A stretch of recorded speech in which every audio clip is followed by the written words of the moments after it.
Bismillahirrahmanirrahim. Assalamualaikum warahmatullahi wabarakatuh. Innal hamdalillah nahmaduhu wa nasta'inuhu wa nastaghfiruh wa na'udzu billahi min shururi anfusina wa min sayyiati a'malina. May yahdihillahu fala mudilla lahu wa may yudlil fala hadiya lahu. Wa asyhadu an la ilaha illallah wahdahu la syarika lah wa asyhadu anna Muhammadan abduhu wa rasuluh. Ya ayyuhalladzina amanu taqullaha haqqa tuqatih wa la tamutunna illa wa antum muslimun. Ya ayyuhan nasu ittaqu rabbakumul ladzi khalaqakum min nafsin wahidah wa khalaqa minha zawjaha wa batha minhuma rijalan katsiran wa nisaa'a wattaqullaha alladzi tasaaluna bihi wal arham innallaha kana 'alaikum raqiba. Ya ayyuhalladzina amanu ittaqullaha wa qulu qawlan sadida yuslih lakum a'malakum wa yaghfir lakum dhunubakum wa may yuti'illaha wa rasulahu faqad faza fawzan 'azima amma ba'd. Fa inna asdaqal hadits kitabullah wa khairal hadi hadi Muhammadin sallallahu alaihi wasallam. Syarrul umuri muhdatsatuha wa kullu muhdatsatin bid'ah wa kullu bid'atin dhalalah wa kullu dhalalatin finnar. Ikhwah, azani Allah wa iyyakum ajmain. Alhamdulillah, pada malam hari ini Allah Ta'ala masih berikan kepada kita kesempatan untuk melanjutkan pembahasan kitab Nawaqidul Islam yang disusun oleh Syekh Muhammad bin Abdul Wahhab rahimahullahu ta'ala, yang insyaallah hari ini kita masuk ke pembatal ke-10. Di pembatal yang ke-10 ini muallif rahimahullahu ta'ala mengatakan al-ashiru al-i'radu an dinillahi ta'ala. Yang ke-10, maksudnya pembatal yang ke-10 itu adalah i'rad, berpaling dari agama Allah Ta'ala.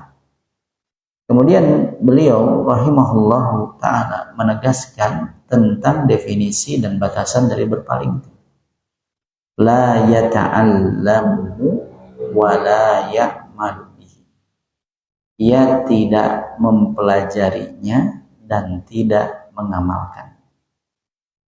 Jadi berpaling di sini maknanya adalah tidak belajar dan juga tidak mengamalkan. Kemudian para ulama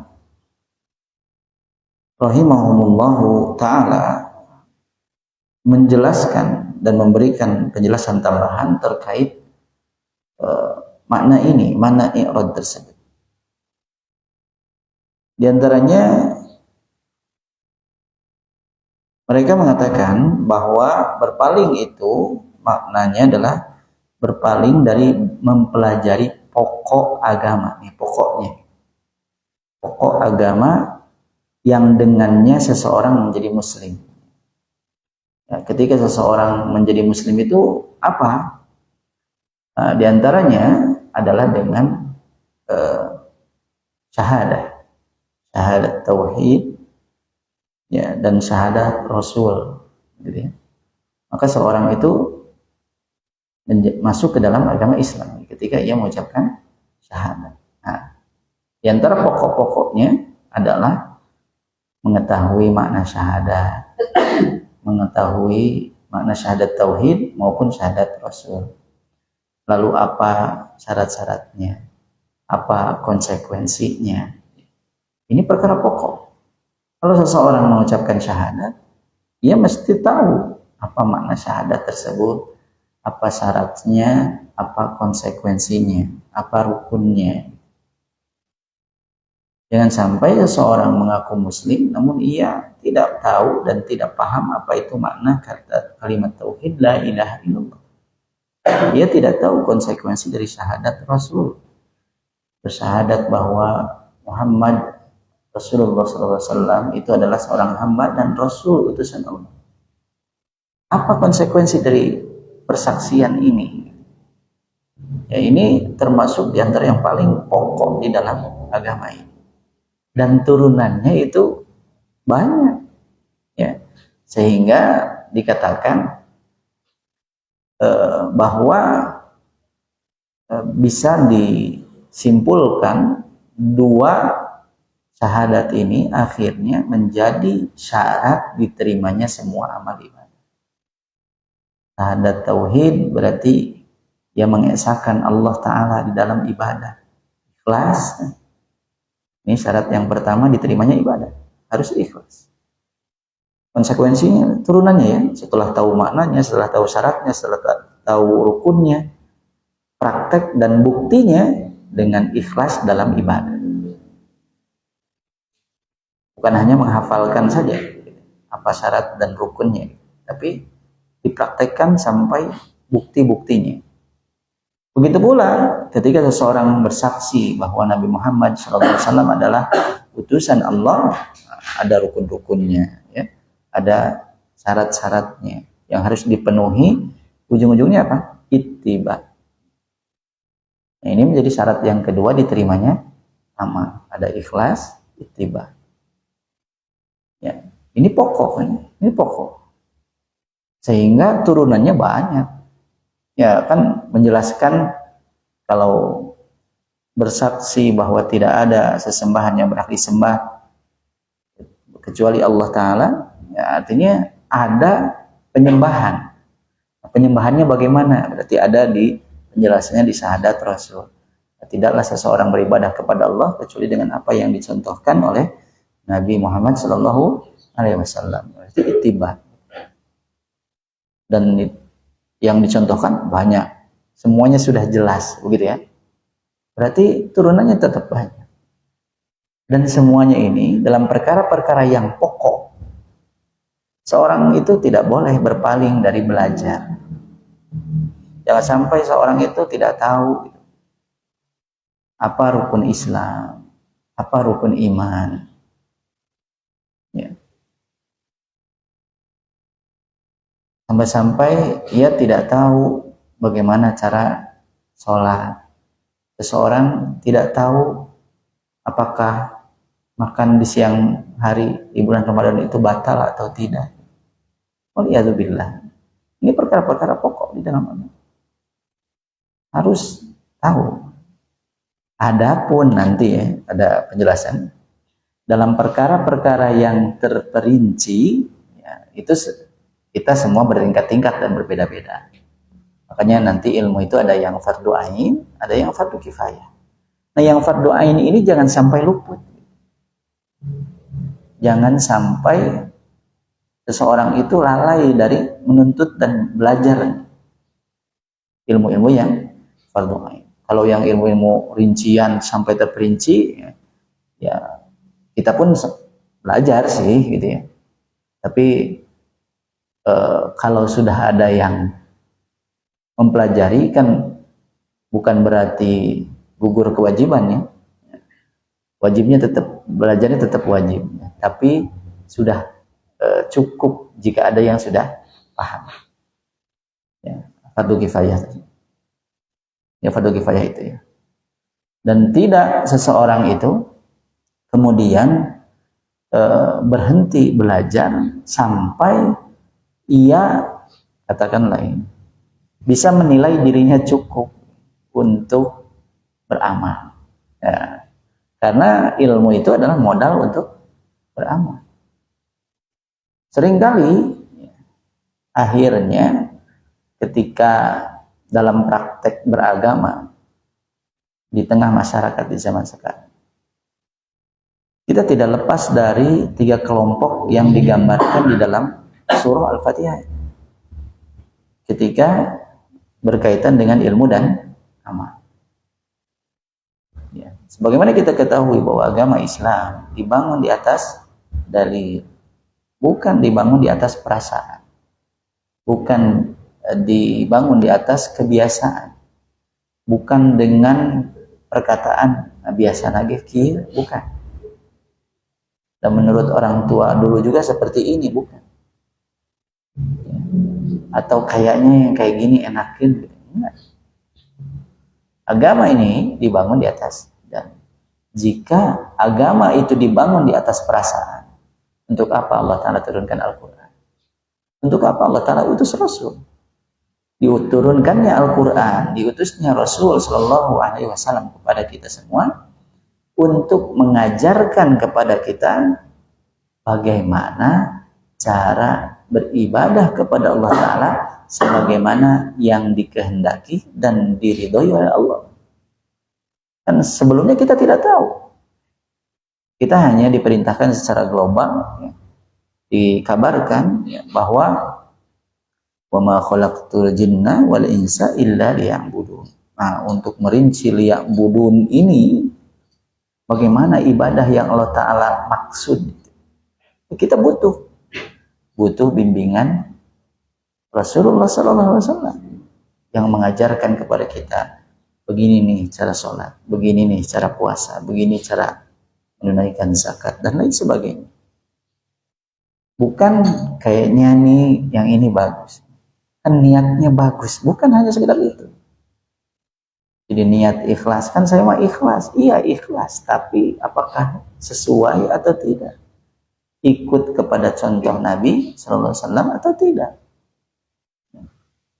Sehingga amal pun ya, wala la yata'allamuhu wa la ya'malu bihi, dan tidak mengamalkannya. Ini pun tadi kembali lagi, ilmunya benar, amalnya sesuai dengan contoh. Bukan sekedar semangat beramal. Ya sama, kelompoknya adalah siratal ladzina an'amta alaihim, itu jalan orang-orang yang engkau beri nikmat. Diberi nikmat itu apa? Berupa nikmat hidayah menuju jalan yang lurus. Jalan yang lurus itu memiliki amal salih, memiliki ilmu yang benar, dan bisa mengamalkan. Dan mengamalkannya berdasarkan ilmu. Kelompok yang kedua adalah ya, ghairil maghdub. Al-maghdub itu yang dimurkai oleh Allah Subhanahu wa Ta'ala. Ya, murkanya Allah Ta'ala itu kenapa? Ia punya ilmu tapi tidak mengamalkan. Kabura maqtan indallah an taqulu ma la taf'al. Sungguh besar murka Allah Ta'ala jika kalian mengatakan apa yang tidak kalian amalkan. Gitu. Ini orang yang mendapatkan, golongan yang mendapatkan murka Allah Ta'ala. Jadi mereka semangat di dalam berilmu tapi tidak mengamalkan. Ya, mereka memiliki ilmu tapi tidak mengamalkan. Di sisi ekstrim sebelah sana, semangat amal, wah pokoknya mah dapat dari YouTube nonton gini, oh bacaan ini setelah sholat sekian ribu, langsung mau jadi amal. Ini semangat nih. Niatnya kan baik sih, itu zikir sih, itu sholawat. Tapi kan tadi ya mesti dibangun di atas ilmu. Dasarnya ada. Oke, semangat kita ketika beragama, makanya di sini ya al-i'radu an dinillah, berpaling dari agama Allah. Maka secara tidak langsung Syekh mengingatkan kepada kita bahwa agama ini tidak lepas daripada ilmu dan amal. Untuk beragama butuh ilmu. Untuk beramal atas nama agama itu pun butuh ilmu. Bahkan dalam perkara ibadah itu hukum asalnya adalah tauqifi. Dia menunggu adanya dalil. Oleh karenanya berpaling di sini ya, tadi disebutkan adalah wujud keimanan seseorang. Ya, wujud keimanan seseorang. Makanya Syekhul Islam Ibnu Taimiyah rahimahullah ta'ala mengatakan mustahil ada orang yang beriman dengan iman yang kokoh di dalam hatinya. Orang yang beriman, imannya kokoh di dalam hatinya, bahwa Allah mewajibkan sholat, Allah mewajibkan zakat, Allah mewajibkan puasa. Lalu seumur hidupnya ia tidak pernah bersujud kepada Allah. Ini mustahil. Kalau ia beriman kepada Allah dengan iman yang kokoh. Ia tahu Allah Ta'ala memerintahkan sholat, tapi tidak pernah sholat. Bagaimana mungkin? Inilah i'rad. Tidak mengamalkannya. Tahu kewajiban yang Allah Ta'ala bebankan kepadanya, tapi ia tidak pernah mengamalkannya. Bahkan tidak pernah berusaha sedikit pun gitu. Namun belajar materi acan gitu. Kalau belajar cina pusing, nah, wajar. Kayak belajar memang nggak mau pusing, sehingga daripada pusing mending nggak belajar. Nah, i'rad mulai ia jatuh kepada berpaling dari menuntut ilmu. Ya. Dan Syekh Shalih Fauzan hafizahullah taala di dalam syarahnya beliau menyebutkan banyak sekali dalil yang menegaskan tentang kufurnya perbuatan i'rad ini. I'rad berpaling dari agama, dalilnya banyak. Di antaranya beliau menyebutkan firman Allah Ta'ala surah Al-Ahqaf ayat 3. Allah Ta'ala berfirman, walladzina kafaru amma unziru mu'ridun. Dan orang-orang kafir mereka berpaling dari apa yang diperingatkan kepada mereka. Ya. Ketika mereka diberikan peringatan, mereka berpaling. Ya. Di dalam ayat yang lain, surah Al-Kahf ayat 57. Wa man azlamu mimman dzukira bi ayati rabbih. Dan siapakah yang lebih zalim daripada orang yang diingatkan dengan ayat-ayat Rabb-nya?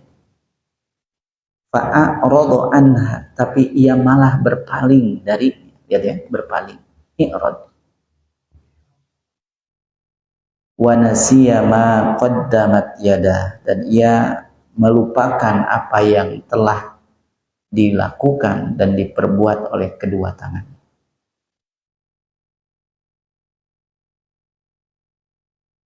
Termasuk ke dalam i'rad adalah ia tidak mau menerima nasihat.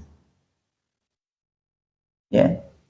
Padahal ad-dinu an-nasihat. Agama itu nasihat.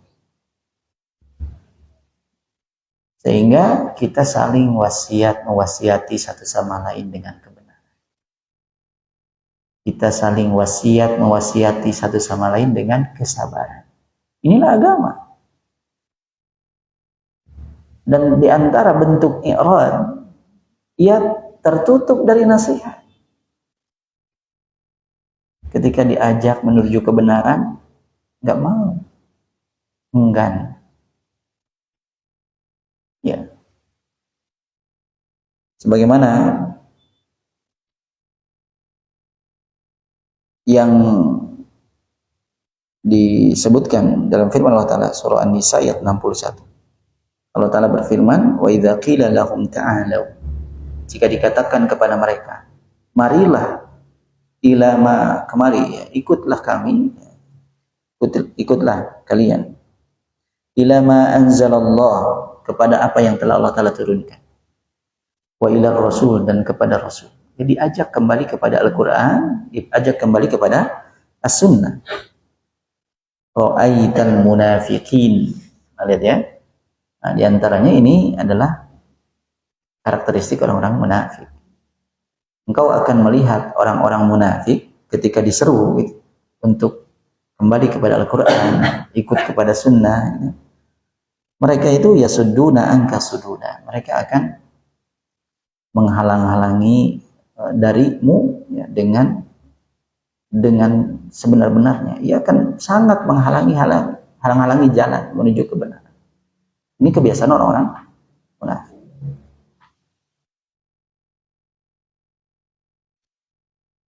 Dan kemudian kita pun diingatkan bahwa belajar agama, memahami agama itu adalah modal meraih kebaikan dunia dan akhirat. Oleh karenanya Rasulullah SAW mengingatkan di dalam sebuah hadis yang diriwayatkan oleh Imam Al-Bukhari dan Muslim, "May yuridillahu bihi khairan yufaqihu fid-din." Barang siapa yang Allah Ta'ala kehendaki kebaikan untuknya, kebaikan ini umum, dunia dan akhirat.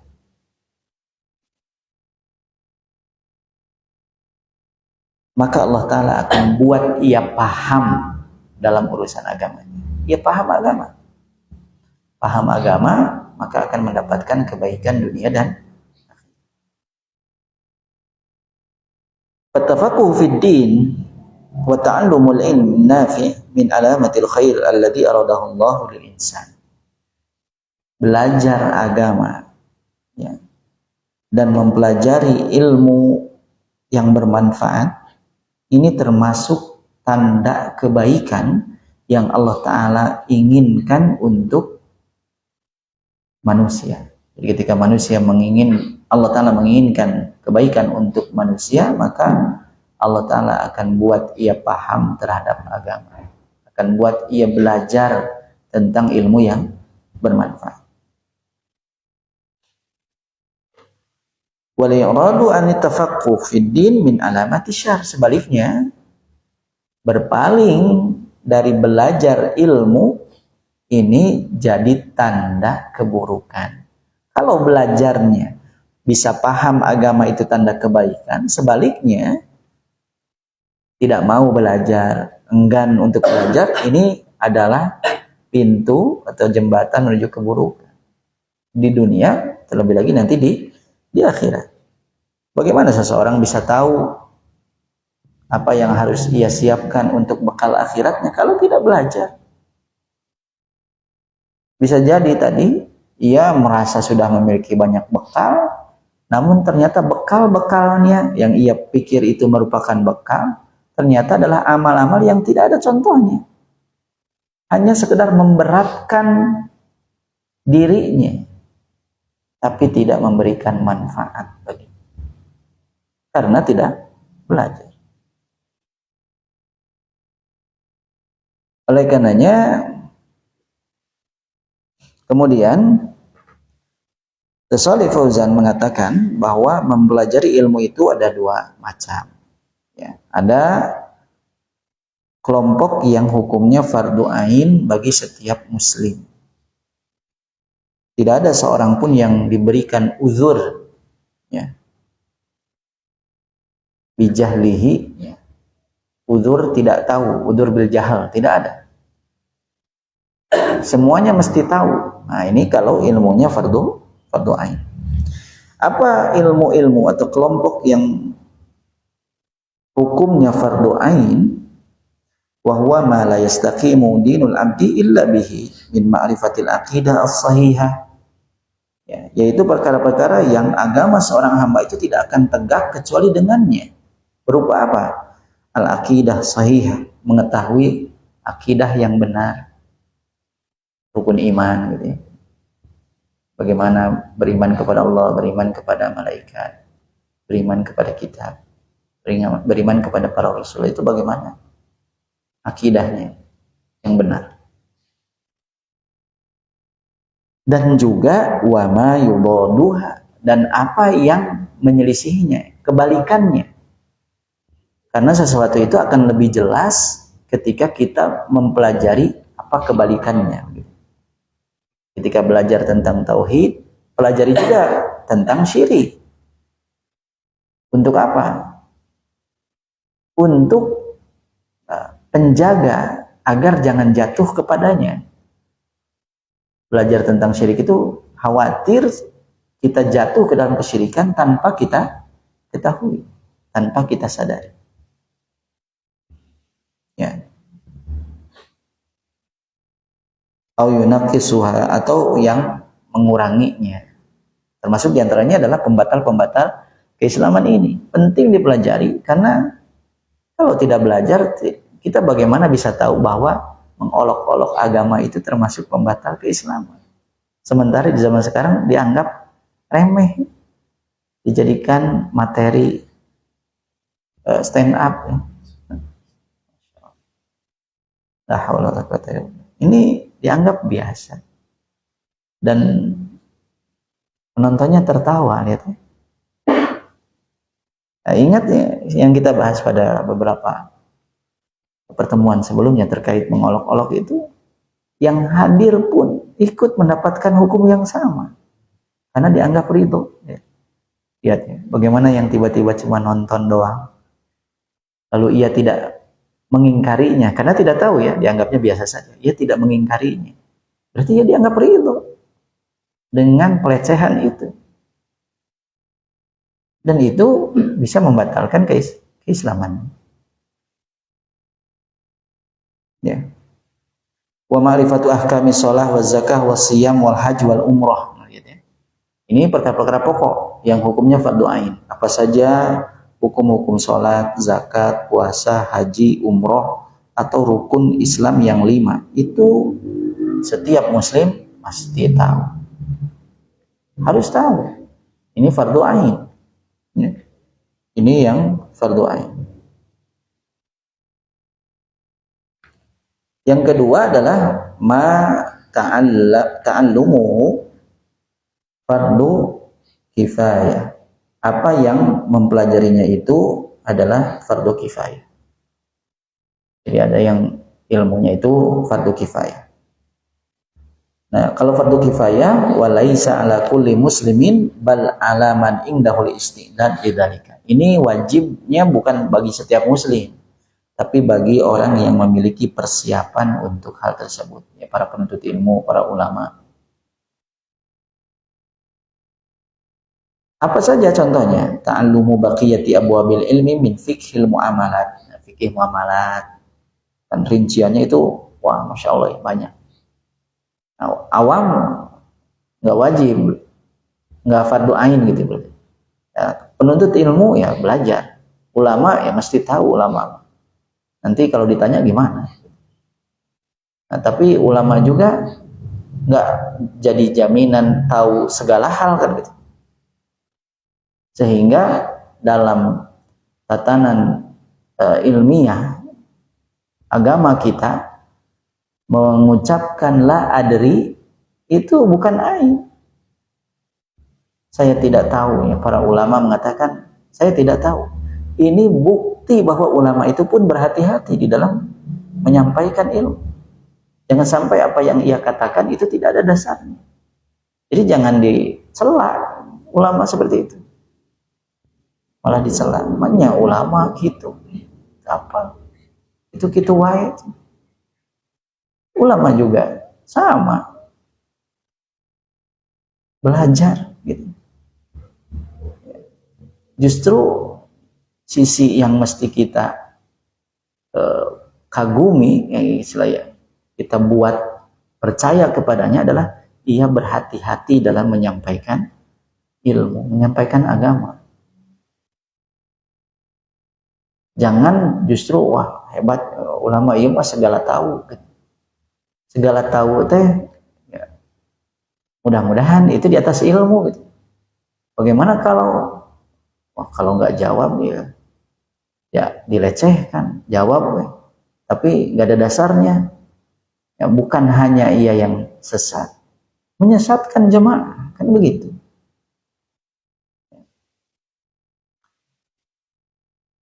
Makanya rincian-rincian seperti ini hukumnya adalah fardu kifayah. Ya, para ulama ini memiliki ilmu dan ilmunya terkadang sebagian ulama ahli di bidang tertentu, ya. Sementara di bidang yang lain tidak begitu ahli. Ya, bukan berarti tidak tahu, tapi tidak begitu mendalami lah gitu ya. Pada perkara-perkara yang pokoknya saja ya, mereka tahu. Gitu. Tapi secara rincian kadang-kadang masing-masing punya fan yang mereka tekuni lah gitu. Kalau belajar fikih kepada ustadz siapa, misalnya belajar akidah kepada ustadz siapa, ini terjadi pada para ulama. Dan hanya sedikit di antara para ulama itu yang bisa menguasai banyak fan. Makanya itulah yang kenapa kita kenal dengan istilah al-allamah. Al-allamah itu ya, menguasai beberapa fan ilmu, beberapa cabang ilmu, banyak cabang ilmu yang beliau kuasai. Makanya disebut al-allamah. Sisanya ya biasanya ahli di bidang tertentu saja. Tapi bukan berarti yang lain tidak tahu sama sekali gitu. Tapi ada kelebihan ke apa?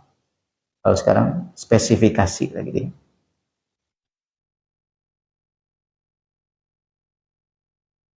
Ya seperti fikih waris kan gitu ya. Ya semuanya. Ini hukumnya fardu kifayah. Dan laya ta'allamuhu di dalam matan yang disebutkan oleh muallif rahimahullah ta'ala, itu maknanya adalah seseorang tidak mempelajari agama disebabkan apa? Rogbatan anhu, karena membencinya ya. Tidak mau belajar itu karena benci, tidak suka. La kaslan, bukan karena alasan malas. Kalau malas mah berarti nggak sampai ke taraf pembatal keislaman. Ya, malas mah, tapi ini karakteristik orang munafik ya. Tapi bahaya juga. Malas itu bahaya, berbahaya juga. Au ada mengkudratin, atau karena tidak punya kemampuan. Bukan alasan itu. Ya. Kalau nggak belajar karena nggak mampu, apakah itu termasuk pembatal keislaman? Ya enggak. Ya, yang masuk kepada hal ini adalah karena ia membencinya. Kenapa demikian? Karena li'annahu la yuridud din, dengan membenci, nggak mau belajar, enggan itu. Hakikatnya ia tidak mau beragama, tidak mau acuh terhadap agamanya, mengacuhkan agamanya. Ya. Hanya agama itu baginya hanya sekedar pelengkap saja. Asal ketika ditanya agamanya apa? Islam. Salat tidak. Puasa tidak. Gitu ya. Zakat mah karena ditagih, gitu. Didatangin ke rumah, gitu. Ya anggap aja lah bulanan, gitu. Kalau nggak ada yang lagi, kayaknya nggak sadar datang ke masjid misalnya untuk menitipkan zakat. Ya. Nah, ini sesuatu yang tadi sebutkan nggak mungkin ini muncul pada seorang yang dalam hatinya ada keimanan. Orang yang beriman nggak mungkin, ia kan tahu bahwa Allah Ta'ala mewajibkan sholat untuknya, mewajibkan puasa baginya. Masa nggak pernah sholat sama sekali? Ya. Apa itu urusan saya, kamu urusan masing-masing aja. Akhirnya gitu kan. Ini orang berpaling. Dan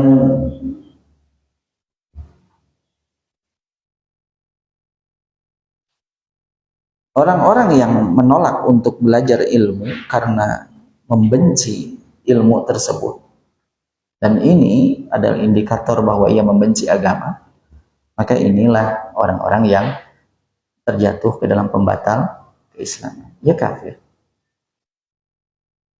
Begitu pula ia menolak untuk beramal, nggak mau beramal. Ya, tidak mau beramal, maka ia pun termasuk orang-orang yang jatuh ke dalam pembatal keislaman ini.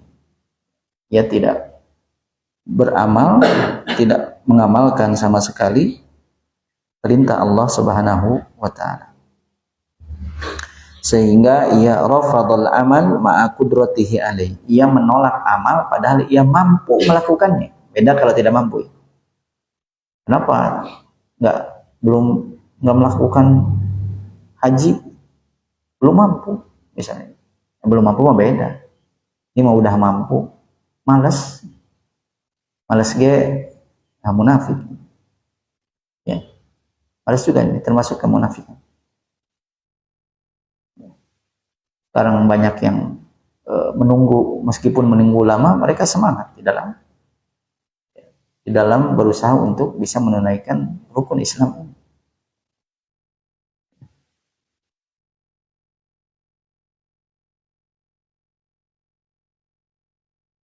Maka agama ini mesti dibangun di atas dua perkara tadi.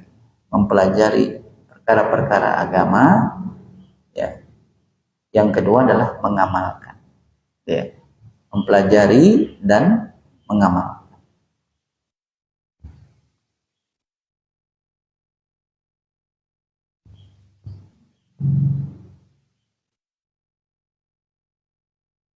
Jangan sampai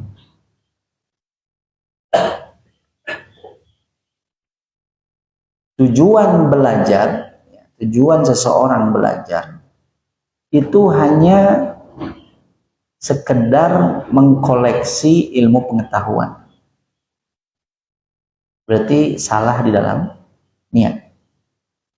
Seorang itu jangan hanya sekedar belajar agama. Belajarnya belajar, cuman nambah-nambah wawasan lah. Nah, tujuan belajar adalah al-amalu bihi, mengamalkan. Bukan hanya sekedar untuk koleksi kitab gitu. Tapi kitab itu diplastikan kayaknya sampai sekarang ini. Ya. Belum dibaca-baca. Sibuk mungkin ya. Karena juga ada beberapa yang masih diplastikan. Allah musta'an. Tapi akhirnya kan bisa kita lihat ya, prioritasnya di dalam menuntut ilmu. Dan bukan pula tujuannya adalah untuk mendapatkan pujian makhluk. Sama rajin ngajinya gitu. Pemuda solih. Karena sering hadir di majelis ilmu. Dan memang itu jadi tujuannya. Nah ini salah dalam niat. Niat dalam menuntut ilmu adalah untuk mengamalkan ilmu. Ya. Ingat bagaimana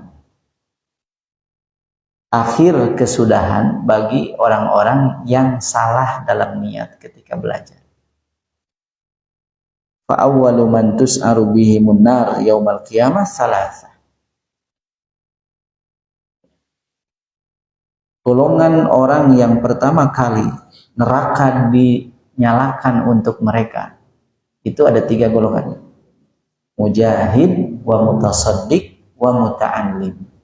Orang yang berjihad, orang yang bersedekah, dan orang yang belajar, muta'allim. Ya. Orang yang mujahid, ia terbunuh di medan perang, tapi ternyata niatnya itu ingin disebut sebagai ya pemberani, ya, jagoan gitu. Dan di dunia sudah dapat itu. Sudah dapat. Di akhirat nggak dapat apa-apa. Salah niat. Begitu pula orang yang bersedekah, ingin disebut dermawan, berehan gitu.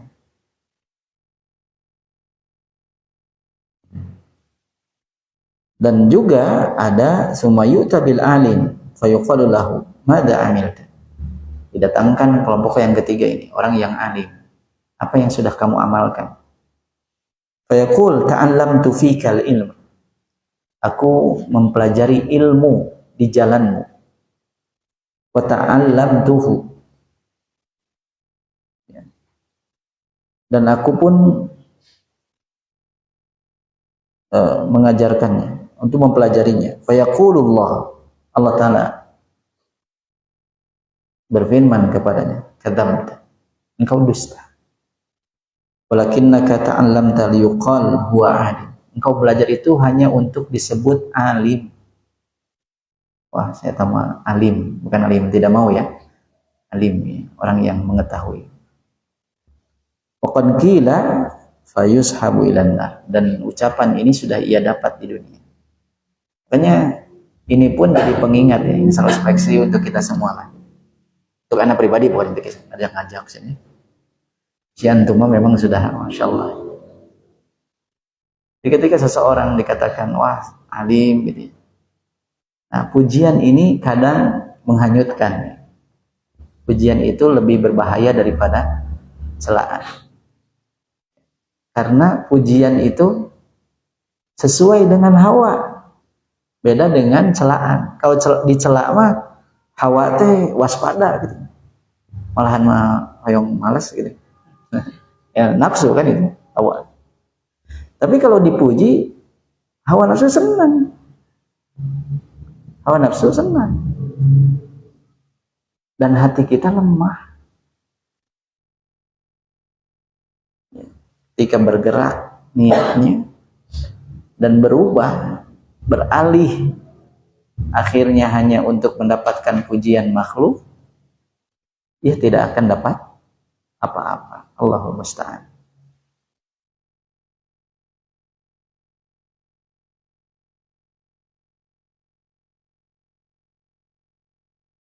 Dan orang-orang seperti ini yang salah-salah niat, mereka bahkan ya tadi ya salah niat di dalam menuntut ilmu juga ini bahaya. Bahkan mereka dimasukkan ke neraka lebih dahulu daripada penyembah berhala. Ya. Ini orang yang berjihad, orang yang bersedekah, orang yang belajar.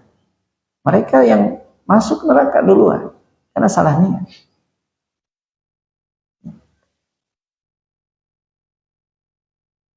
Apa alasannya? Ya. Fayuqalu lahu laisa may ya'lamu kaman la ya'lam. Ini akibat ilmu. Orang yang tidak tahu, orang yang tahu itu tidak seperti orang yang tidak tahu.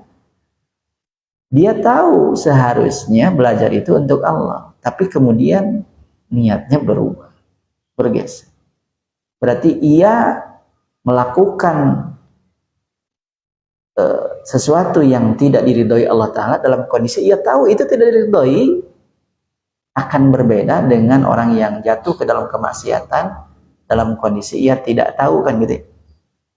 Orang tahu itu haram tapi tetap dilakukan, orang yang tahu itu, orang yang belum tahu itu haram, beda. Ya. Beda. Makanya orang-orang yang tiga golongan ini mereka masuk ke dalam neraka lebih dulu dari penyembah berhala, bahkan bisa jadi karena penyembah berhala itu tidak tahu, tapi mereka mah melakukan hal tersebut dalam kondisi sadar dan tahu.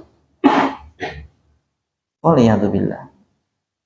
Ini fitnah, fitnahnya bagi para penuntut ilmu. Fitnah. Ujian.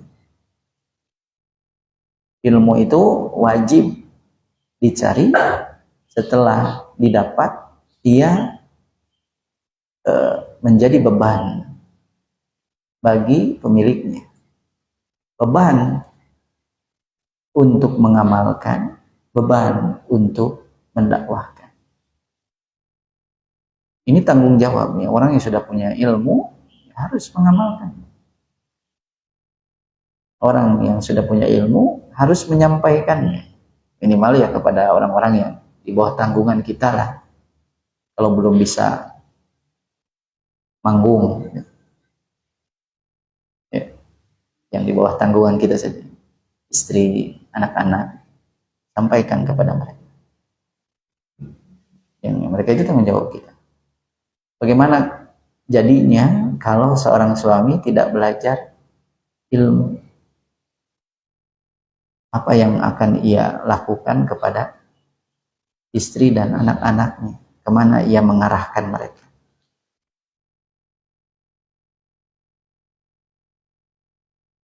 Termasuk di dalamnya adalah di dalam i'rad ya, berpaling itu.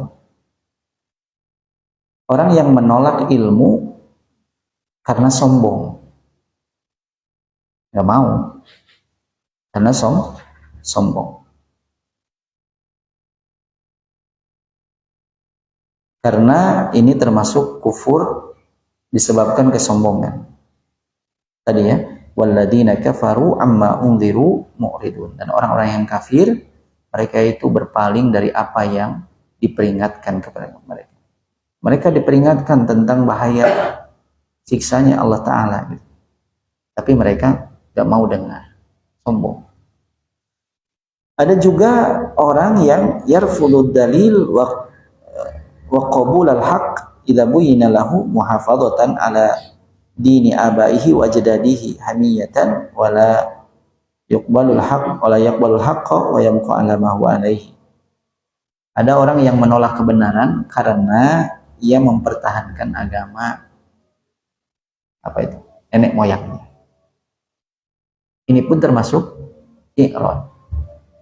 Yang enggak mau mendengar kebenaran karena berpegang teguh terhadap agama nenek moyang. Sebagaimana yang terjadi kepada paman Nabi sallallahu alaihi wasallam Abu Thalib. Yang menolak dakwah ya, Nabi sallallahu alaihi wasallam karena ya, berpegang teguhnya pada perkara yang salah, berpegang teguh pada agama nenek moyang, dan akhirnya mati dalam keadaan kafir. Maka orang-orang yang seperti ini, ya contoh-contohnya adalah perkara-perkara yang berbahaya bagi agama kita. Orang yang tidak mau belajar sama sekali. Orang yang bagaimana ia beramal kalau tidak belajar sama sekali. Amalnya itu dasarnya apa? Kan itu bahaya. Kalau bahasa sekarang tidak bahaya tah gitu ya. Tidak bahaya. Ini bahaya. Bagaimana ada orang yang mengatakan gak usah ngajarin tauhid gitu ya. Kan kita sudah muslim, ngapain ngajarin tauhid? Dengan ngajar nawaqidul Islam, kan kita sudah Islam. Ini ujaran-ujaran yang menggemboskan gitu ya, menggemboskan semangat untuk belajar. Akhirnya mah orang awam, oh, iya ya, ngapain? Nggak belajar gitu. Nah, udah nggak belajar mah akhirnya ia nggak tahu apa yang harus ia waspadai, yang harus ia hindari, nggak tahu kalau nggak belajar. Makanya orang-orang yang berpaling dari agama Allah Ta'ala karena benci, karena sombong, karena mempertahankan agama nenek moyangnya, tidak mau menerima kebenaran, ini adalah penyebab batalnya Islam mereka, waliyadzubillah. Ya.